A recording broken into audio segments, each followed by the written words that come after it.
Hello Internet, it's me Josh, the Aging Gamer. So, with the release of a new Battletoads game in 2020, whoever thought that would happen, I figured now would be a great time to reminisce of days of yore. Let's go ahead and talk about the original Battletoads. Developed by Rare, this game was released in 1991 for the Nintendo Entertainment System, then released on other consoles in the following years. Rare wanted their own beat-em-up style game, which was popular at the time, but wanted to put their own spin on the genre. It's pretty obvious that Battletoads is just a blatant ripoff of the Teenage Mutant Ninja Turtles, but Battletoads is so charming in its own way that no one seems to mind. I mean, the game was loved enough to almost get its own cartoon. While I don't remember seeing any Battletoads merchandise as a kid, all my friends seemed to have the game or at least knew about it. Battletoads is a game lots of people love, but also hate because of its difficulty. Battletoads is highly regarded as one of the most difficult video games of all time.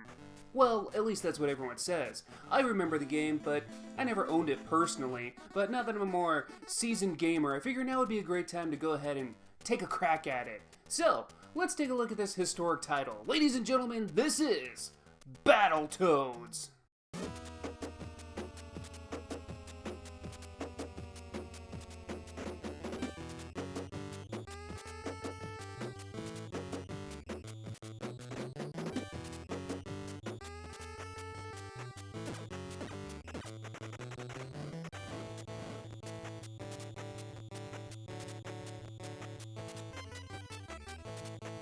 As soon as you turn on the game, you'll see the story unfold. We get a quick introduction to the Battletoads themselves. Rash, the cool one with the glasses. Zitz, the one without the glasses. And Pimple, the big one that's not even playable. One day, Pimple and Princess Angelica are out cruising. Who is Princess Angelica? What kingdom is she a part of? Why is she one of only 2 humans in this game? What were her and Pimple planning on doing alone? They look pretty close if you ask me. These questions are never answered. Anyway, they get captured by the Dark Queen and are taken away to beneath the surface of a nearby planet called Ragnarok. Rash and Zitz, with assistance from their buddy Professor T-Bird, are now on a mission to save them. I know it's nitpicking, but I'm kind of bothered by the fact that there's 3 Battletoads and only 2 of them are playable in their first ever game. That just seems weird. That's like having a Teenage Mutant Ninja Turtle game, but not being able to play as Raphael for plot reasons. It makes Pimple look like a chump. So as the game starts, you see your battle plans and you get dropped off. You'll play as Rash. Hey, where'd your glasses go? In 2-player mode, player 2 will control Zitz. So, the first level is Ragnarok's Canyon. It's a fun level that helps you learn the gameplay. Since this game is on the NES, the controls are pretty simple. D-pad to move, double tap left or right to run, press A to jump, and B to attack and grab weapons. This is pretty fun. Grab these pipes to bash pigs' brains in, or attack them with these comically huge fists. I love it! There's even a little dragon guy you can ride around on. Occasionally you'll see flies. Press B to try and snag them up to replenish health. At the end of the level, we got a boss fight against... I don't know. You don't get to see it, but this looks pretty cool. Grab the boulders the boss launches at you and throw them right back. After a few hits, the boss is defeated, and we go to the next level. We get a message from the Dark Queen. Hello! Wait, that's the Dark Queen? That's the bad guy?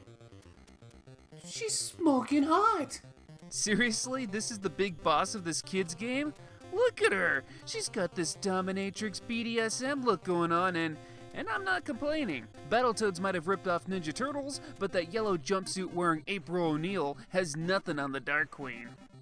Just saying, I'd rather save the Dark Queen than Princess Angelica. Now we enter level 2, the Wookie Hole, and despite the name, there's no actual Wookiees. We descend down the hole, strapped on for dear life. The difficulty gets turned up a bit here.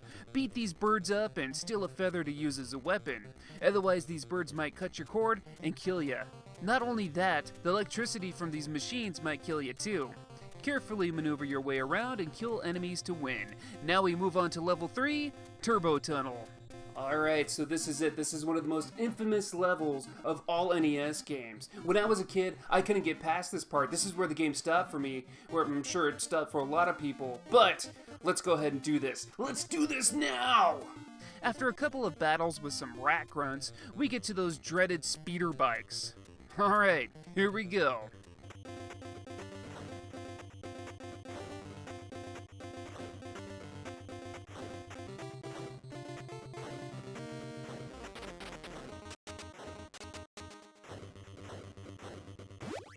Hey, that wasn't too bad at all. I guess I'm just a little bit better than I realized. Oh wait, there's more? Shit! These things start speeding up and there's more hazards and now ramps. The hardest part to me is actually landing on solid ground. This shit just doesn't make sense to me. But we eventually get through it. Well, I'm glad that's over with. Wait, there's still more? It just doesn't want to end, and the next section is ridiculously fast.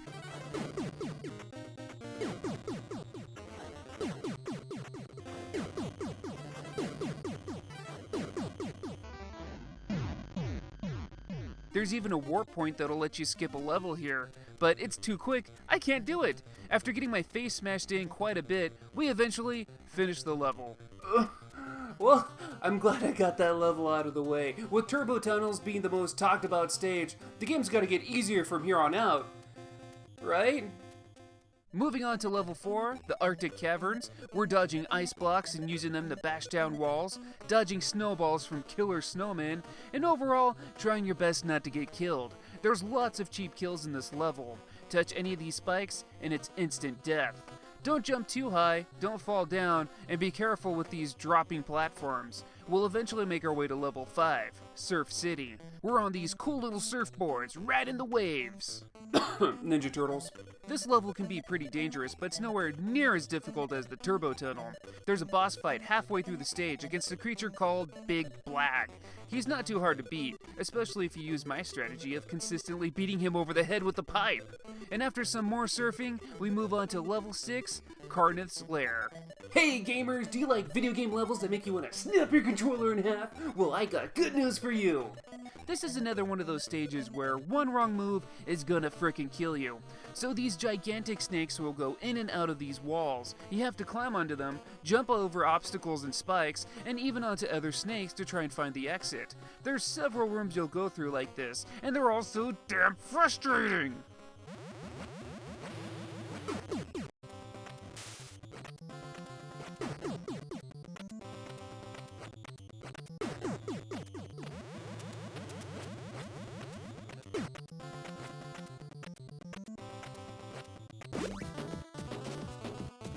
Well, at least on the bright side, there was no boss at the end of this level. But that was tough. I gotta be getting pretty far into the game. I gotta be pretty close to the end, right? What? I'm only halfway through the game? Oh! Level 7 is Volkmeyer's Inferno. You'll start off with a few chumps to beat up. Easy enough. You even get to fight these cute little space invaders to regain some health. Oh wait, they're not giving me health. I have to take it back. Of course that would be a thing in Battletoads. We eventually make it to some turbojets again. Oh no. But unlike last time, we're not jumping around. We can actually move up and down. So now it's a speeding, scroller, dodging level. We'll avoid electric barriers, missiles, more electric barriers, and more missiles. Once we beat the stage, we move on to level 8, Intruder Excluder. This level isn't so bad, at least compared to the other levels. There's lots of electric things to avoid and springs to jump on. And at the end, we fight against the boss, Robo-Manus. This big-mouthed robot will jump around the stage and shoot at you as soon as he lands. His attacks can be pretty cheap, of course, and he can take you from full health to death in one killer combo. Also, if you're not quick enough, he'll land right on top of you, again, killing you instantly. Be quick, dodge, and get some hits in when you can, and it will eventually be destroyed. The Dark Queen continues to taunt us, just like she does after every level. And at this point, knowing what levels are next, if I could give up and join her side, I totally would. Level 9 is Terra Tubes. In typical Battletoads fashion, as soon as the level starts, you're hit with something off screen. Sure, why not? You're going through some giant pipes, looking for the exit. What I despise about this level is that about every section here is a blind jump, a leap of faith. Like at this part here, you're floating down with these little helicopters and you want to avoid these insta-kill spikes, but you have no idea where the spikes are going to be, and if you happen to be on the wrong side of the screen, there's not enough time to react and dodge. You die! And it's not like you get unlimited lives or continues, so that really sucks. Anyway, you'll also deal with being chased by giant gears and swimming with sharks that'll knock you into spikes. There's also these dreaded yellow duckies. They're so damn cute, but they're not! I honestly don't understand their attack pattern, so I just try to avoid them at all cost. Once we get to the end, we enter stage 10, Rat Race. Guess what? I freaking hate this stage too! Very shortly after starting the stage, a rat will magically appear and run away. Okay. Boom, I'm dead. So it's called Rat Race for a reason. You have to pass through the stage faster than the rat enemy so you can disarm a bomb. Once you figure out what to do, the first race isn't so bad. And yeah, I said first race. There's 3 altogether. The second is a bit more challenging, but it's doable. The third and last one though?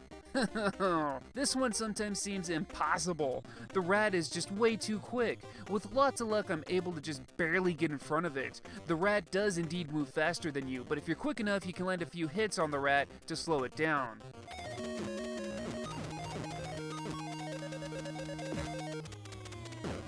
Whew! Oh, a boss too?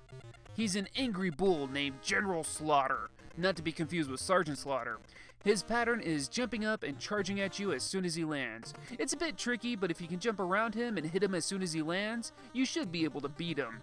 Just watch out for his cheap combo attack that can take you out completely. Now we're at level 11. It's called Klinger Winger. And I'm not gonna lie, this stage made me want to rage quit the whole game. So this is worse than any surfboard or turbojet level. You start the stage off by jumping onto one of these wingers. You're being chased by this buzz ball and you start to move forward. Hold down the appropriate direction button to move in that direction. And you better press that direction at the precise moment to turn or else the buzz ball will gobble you up. This gets ridiculously hard because your turns have to be pixel perfect. If you press a different direction either too soon or too late, your winger slows down, which in turn gets you killed. There's no checkpoints here, so you have to do it in one go. No matter how hard I try, I just can't do it. Gah! So I looked into this because I thought, what the hell, I'm hitting those turns at the exact moment that I'm supposed to, but I just keep dying. Well, it turns out because those turns are so freaking precise that if you're playing on an emulator or an HD TV like myself, then you're not going to be able to do it because there's possibly lag. So I've come this far, what do I do now? Well, it's a bit cheesy, but I found a way. I spammed the damn pause button. As soon as I hit a corner, I pause the game, hit the next direction I need to turn, then unpause the game. Like I said, it's cheesy, but it works. Eventually, I reach the end where now we have to fight the buzzball. If I was going to fight it anyway, why can't I just do that from the beginning? Oh well, the boss fight isn't too hard. I just headbutt the hell out of it until it's dead.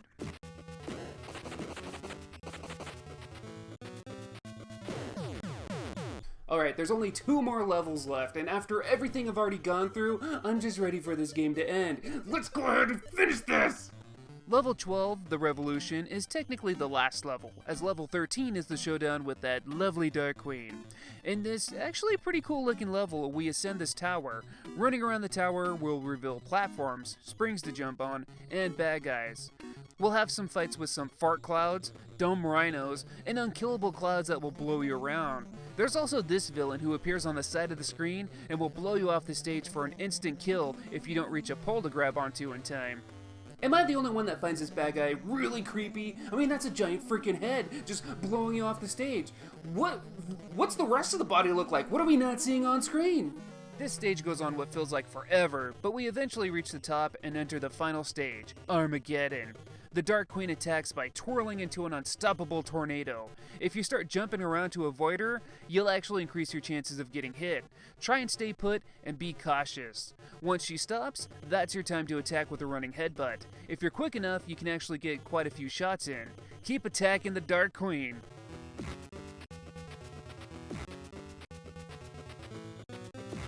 I'm sorry, Dark Queen. I don't want to hurt you, but I need this game to end.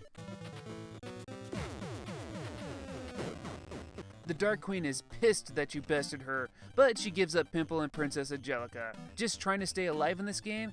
I honestly forgot I was trying to save them. The Battletoads are reunited and they all celebrate. They break out the sodas and junk food. Cowabunga! And that's Battletoads for the NES. So, what are my opinions on the game? Well, if I'm being perfectly honest, I think the game's kind of overrated. I understand why people like it, but this game is not for me. Now hear me out before hitting that dislike button and leaving a bad comment. I get why people like this game. I mean, look at this introduction screen. It's badass, with badass music. In fact, I think the whole soundtrack is pretty good. It's got some well done beat 'em up music. And look at these characters. When they're beating up enemies with their giant boots and large fists, man, it really feels like you're kicking ass. The beat 'em up aspect is actually done very well. The visuals are also great in this game. The levels look good, the animations are great, and even funny. And the fact that they made an 8-bit woman hot, that's an accomplishment. Overall, I feel the game is really easy to engage in this whole Battletoads universe.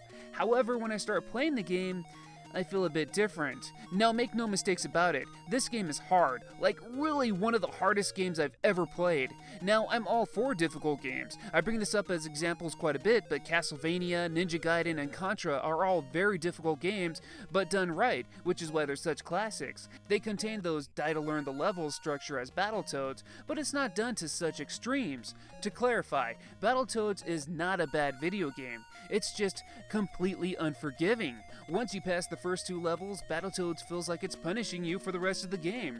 You get only so many lives and only 3 continues to beat this game, and with super cheap, almost luck-based levels like the Turbo Tunnel, Cardinal Slayer, Rat Race, and Klinger Winger, you'll want to rage quit the whole game. But it does it for you already because guess what? You're out of continues. Game over! And it's not just those one wrong move and you're dead levels that get me, it's all the little things, like the little space invaders stealing your life, getting hit with something as soon as a level starts, and there's so many enemies and traps that'll kill you in one hit, a life bar almost seems pointless. Even when you play the game multiple times and learn the levels, you'll still get your ass kicked. Again, I'm all for difficult games, and you can say, aging gamer, you need to get good, but Battletoads is unnecessary stress I don't need in my life. It's one of those games that appeal to the hyper-gaming masochist, like my pal MegaDan29, who are a glutton for super hard games. You should really check out his channel too, because he's one of the best video game players I've ever seen, and he actually did a no-death run on this game. That's crazy. As for myself, I don't have the patience for that.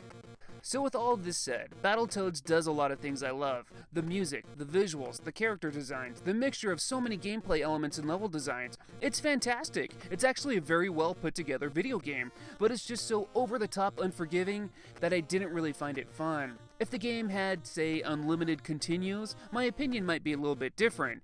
It would definitely make the game more playable to gamers like myself. And as for that 2-player mode, you're better off playing this game solo, because a 2-player run might be impossible.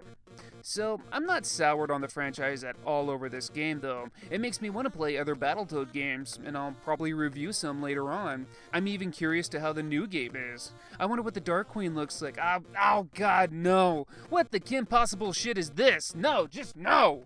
But anyway, these are just my opinions. What do you guys think? What do you think of Battletoads? You love it? You hate it? You excited for the new one? Let me know in the comments below. If you like this video, go ahead and give it a like. And if you want, go ahead and subscribe so you don't miss out on future videos. Like always, I thank you guys for taking the time to watch my video. And until next time, I will see you all later.